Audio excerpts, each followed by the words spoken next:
Wala dito. So guys, number 1 sa mga wala dito today, number 1, the answer is letter C, significance. Ayan. Number 2 na tayo.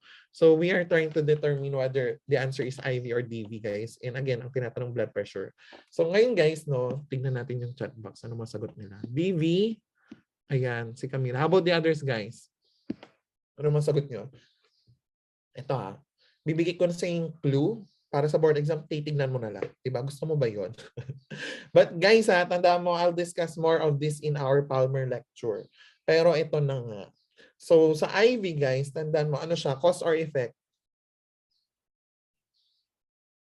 Cause or effect? Independent variable. Ano siya? Parang ang pangit ko today. Bakit kaya? Charot. Kakainis. Cause or effect, IV? Guys, this is the presumed cause. Diba? Guys, dahil presumed cause siya, ano yan? Input, output. Guys, ano yan? Presumed cause. Input or output? Cause ha. Dito na si Melvs. Pwede bang pa-type? Dahil cause siya, guys, tandaan mo, that's the input sa study. Dahil input siya, guys, tandaan mo, ang clue sa board exam, lahat ng ini-introduce sa study, independent variable yan. So whether that be a new treatment, a new modality, a new method, a new drug, whatever, basta lahat ng ini-introduce sa study is your independent variable. Maliwanag ba? Kasi input siya. Clear? Ayan. So variable being introduced in the study. Okay, pag may mararig ka, tawa-tawa, leaves, ganyan, garlic, whatever, basta may binigay dyan na bago, yun na yun. Independent variable yan. Clear? Ayan. And guys, independent variable, since cause siya, other names nito is what? Diba? Since siya ay cause, anong ibang pangalan niyan? So IV is also called what? Your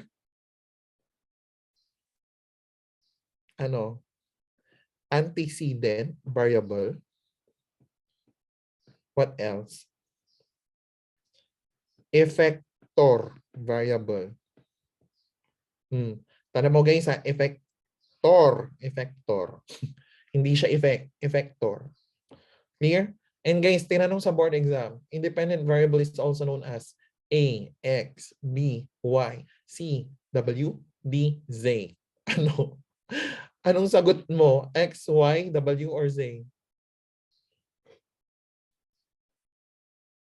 What's the other name of your independent variable? Guys, recent yan tinanong, I think 2019 board exam, June or November. What is the other name of independent variable? Ganyan, nagbigay ng letter yung punyetang BON, di ba? Ano siya? X, Y, W, or Z? Anong sagot? O ito, para hindi mo makalimutan, di ba? Ayan. Independent, mag-isa ka na. Tama? Y, kasi iniwan ka niya. So anong meron? X mo na lang siya. Clear ba? So guys, tandaan mo independent ka na, mag-isa ka na kasi wala nang kayo. X. Clear? Tandaan mo yan. Utang na loob. And guys, ito, dahil effector variable siya, what is a clue na independent variable na to? You can look for the phrases, guys. Effects of. Di ba effector siya? So lahat ng phrase na sinundan ng effects of yun yung independent variable. Maliwanag ba? Clear? Yun yung cause. Maliwanag? Ayan. Next guys, how about for your dependent variable? So kung may presumed cause, dependent variable naman is the presumed effect. Pag tinanong sa board exam effector, sagot IV. Pag tinanong effect lang, DV. Maliwanag ba? Huwag kang malilito, utang na loob. So this is the output in the study. Kaya guys, sa board exam, sa study natin, di ba? Ano yung mini-measure nyo? Ano yung result ng study? Yun yung dependent variables na gusto mong patunayan, right? So guys, this is the variable being measured in the study.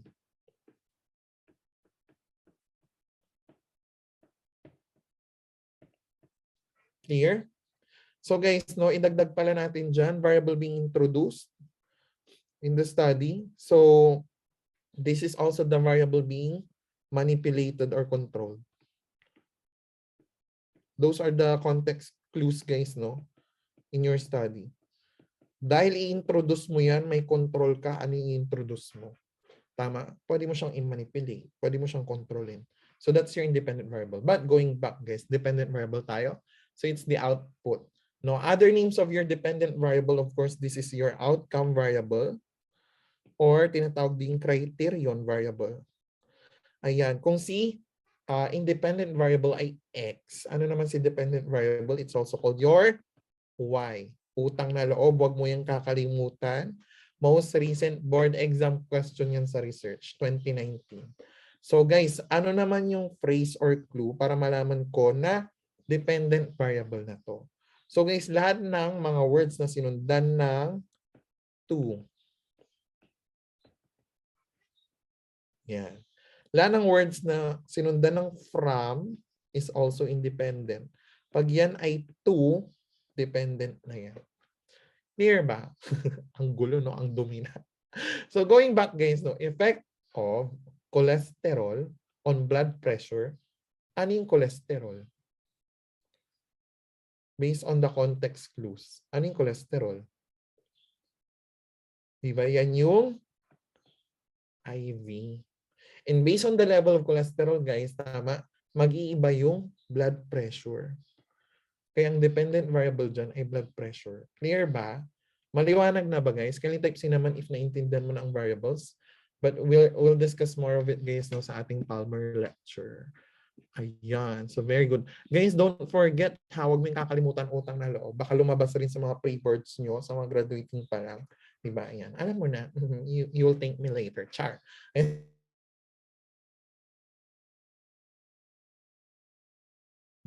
Number 2, the answer there is dependent. Ayan. Pwede ko na bang i-clear yung notes or hindi pa? Let me know, guys, if okay na kayo sa notes. Para ma-clear ko na. Para thumbs up naman if okay na siya i-resend. Ang cute pala ng online din, no? Actually, masaya din pala to. Kasi sometimes there are lectures na alam mo yun, ang hirap i-explain, video lang makaka-explain or a picture. And mahirap yun gawin sa classroom, di ba? Magdo-drawing pa ako, naku, wag na lang, di ba? Dito na. Ayan, i-resend na natin ang daldal ni Sir. Number 3, during job interview, ayan na nga yung Sir mong Marites, di ba? Tinanong ka, type of research is intended to gain insight, to discover meaning. So guys, yun yung mga clues mo ha. Gain insight to discover meaning.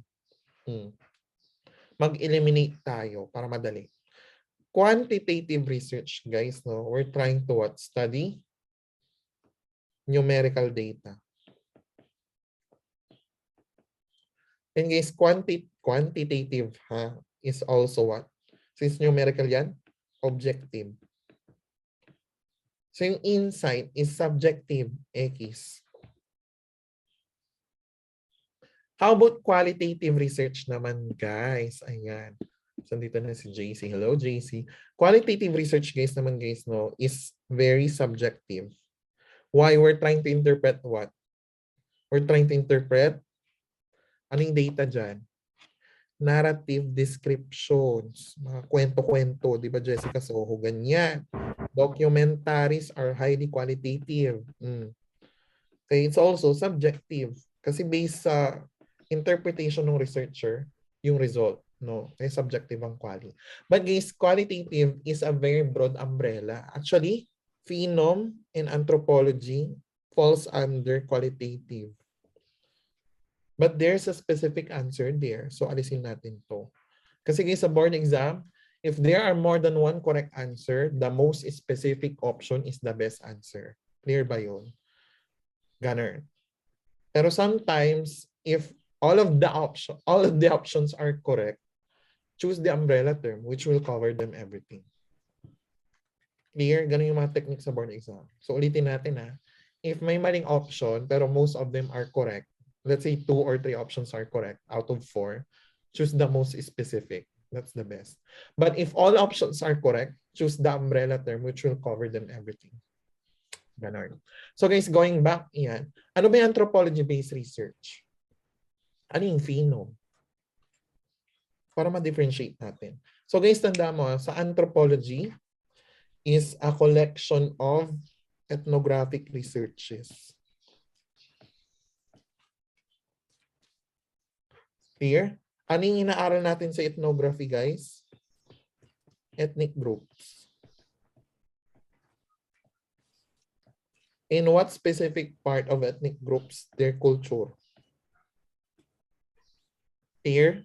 And based from that, guys, you will make a theory or whatever. So that's your ethnography. Ano naman, guys, yung focus natin sa phenome? Focus is what? If nakita mo tong magic phrase na to sa board exam, automatic phenome yung sagot. Wala nang iba. Lived experiences of people.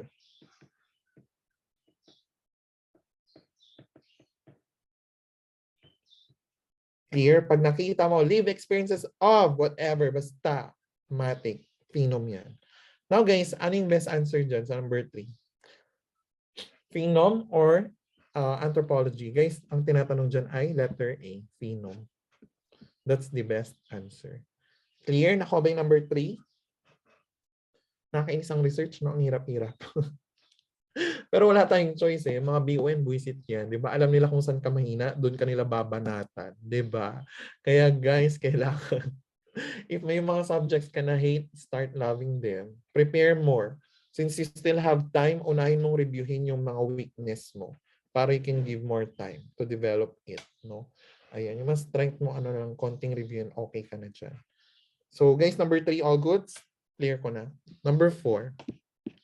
When another nurse tells Marites that he performs hand washing 8 times a day. Ayan, ito medyo nakakalito to.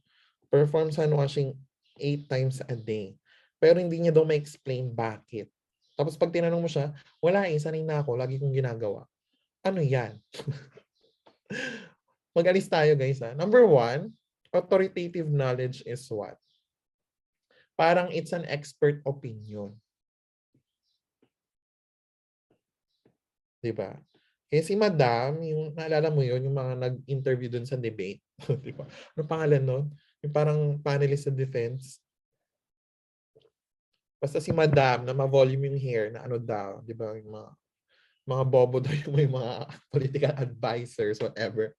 So guys, no, yung mga sasabihin niya, may weight kasi expert siya, right? So that's authoritative knowledge. Hindi yan yung tinatanong. Scientific knowledge, guys, of course, is based on evidences and it's empirical. Guys, yung bang hand washing ay ano lang, haka-haka lang. Di ba meron yung ano, scientific basis? Right? So may scientific basis siya. But, hindi yun yung sagot. X. Anong sagot nyo? Unsubstantiated or traditional? Tingin tayo sa chat box. Natutuwa ako. Pak! Anong sagot? Traditional si Frank. And hello, JC. Guys, ganito. When we say unsubstantiated, no, walang scientific basis. Meron bang basis ang hand washing? Of course, di ba? To reduce cross-contamination. So, may basis siya. The best answer there is traditional. Di ba? Hindi mo explain bakit lagi mong ginagawa. It's a form or ano tawag dito? Result of habit. Traditional. Di ba? Minsan guys, no, yung mga ano, mga kasabihan ng mga matatanda, meron namang basis, hindi lang nila ma-explain, right? Kaya ng mga ano, anong tawag dito? Ano ba yung mga may ano, scientific basis? Yung wag matutulog kapag after kumain, mga ganyan. Basta, yun na yun. Number 5, Nurse Phil is doing research on effect of, tingnan mo, effect of intrapartum medications on susceptibility of child for mental illness during development. Intrapartum medications is what type of variable? But yung isa option to lang. Ayan, na-promote ka, di ba? Na-promote. Nakita nyo na yung sagot. But guys, na-explain na to kanina. No? So what's our clue there? Effect of intrapartum medications. Yung sinandan nun is what? Your independent variable. So guys, number 5, the answer is letter C, independent variable. Kita mo na ba, guys? Na-realize mo na ba? Na kapag alam mo yung mga context clues or phrases, alam mo na yung sagot. O dito, tignan mo yung title. Effect of intrapartum medications on susceptibility of child to acquire mental illness during development. So, ano yung sinundan ng effects of intrapartum medication? And that's your independent variable. Right? So, guys, i-memorize mo yan para sa board exam, hindi ka na malito. X, ano yung X?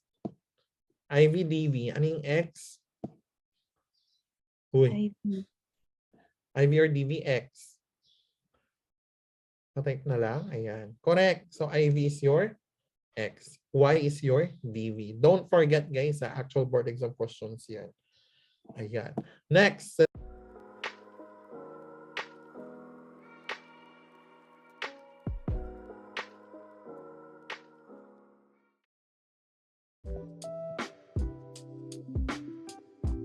Hi everyone! Good afternoon. I'm Bernice Christine Ramos. Nag-graduate ako ng nursing 2009. First take ko review center.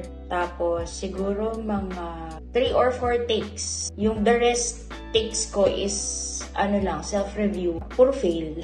Tapos nakilala ko si KSRS. Nakita ko lang siya sa Facebook. Ayun, nung una hindi ko pinansin, pero ina-encourage na din ako ng parents ko tsaka ng boyfriend na itry kumuha kasi wala naman mawawala kung itatry. So, ang nagustuhan ko kasi sa kanya is okay lang na mag-work, okay lang na hindi maka-attend dun sa actual review nila kasi recorded naman yung video review sessions. Biggest struggle ko habang nagre-review is yun nga, nag-work ako, nagre-review. So, sinisito it ko na may maisisingit ko yung pagre-review ko kahit pagod ako galing trabaho. Kaya ko pala. Pang 5th na ata nitong nakapasa ako. Malaking tulong sa akin ng KSRS. Ina-encourage ka nila, pinapagaan nila yung feeling mo about pagre-review. Message ko sa mga pinapangarap maging nurse, huwag kayong mawawala ng pag-asa. Kuha lang ng kuha hanggang sa maipasa nyo. Timing lang yan. Perfect timing ni God para sa inyo. Gusto ko lang magpasalamat din sa KSRS, sa mga professors.